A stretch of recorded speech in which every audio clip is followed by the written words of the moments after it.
What's up, you guys? So I actually forgot to mention this when I was making the video about my aunt's car, which will probably be put on before this one. Did want to mention something about the pressure washer. So I made a video about this one. I made it when I got it, and then I think I made one earlier this year about how it's been going, because I've had it for 4 years already.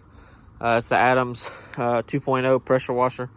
I'm assuming they had a regular one before this one, and I guess that one was trash, so everybody was pissy and they made a new one.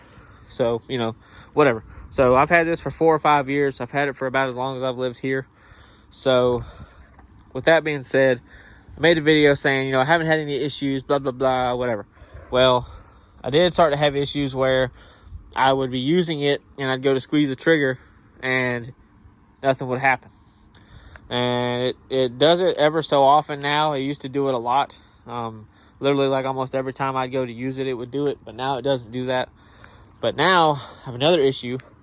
I was using it to clean my aunt's car, and I noticed I saw a bunch of water spray up. And then when I hit the trigger, it stopped. And I was like, huh?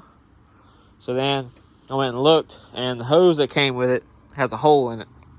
And it would stop leaking if you obviously use a pressure washer, but when you use a pressure washer, there's no pressure. So when I tried to foam the car down before I actually hand washed it, because I foam it twice, I foam it first to let it sit because her car was extremely dirty from her driving for a couple of months, and it's been in the rain, stuff like that. And then I spray it the second time with the actual soap that I'm going to use to wash the car, and it basically was like water at that point. So I did that just to get it over with, and then that was it. So I had to rinse it off with just my regular hose. So needless to say, it's finally probably time to put it to rest. I mean, I know it's stupid to probably let it go just because the hose blew, but I've wanted a new one anyway. I've had it for 5 years, so almost 6 years. So it's about time that she gets put to bed. She gets put out of pasture. So it was nice, but it is what it is. Plus, I want something with more gallons per minute. I think this one has like 1.2 gallons per minute, or maybe 1.5.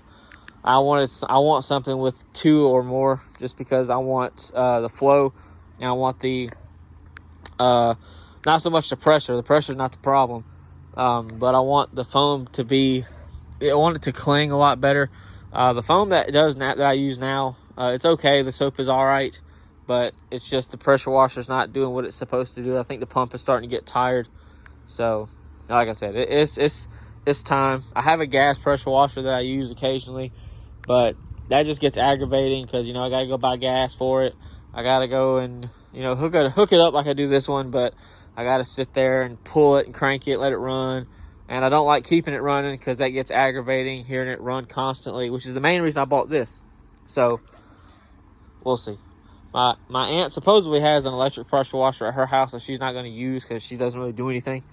So I'll see what it is, and if it's not really what I want, I'll just say no, I don't want it, and then I'll go buy my own. So, but yeah, we'll see what happens. I had a Greenworks before this one, and I sold it because I wanted something newer.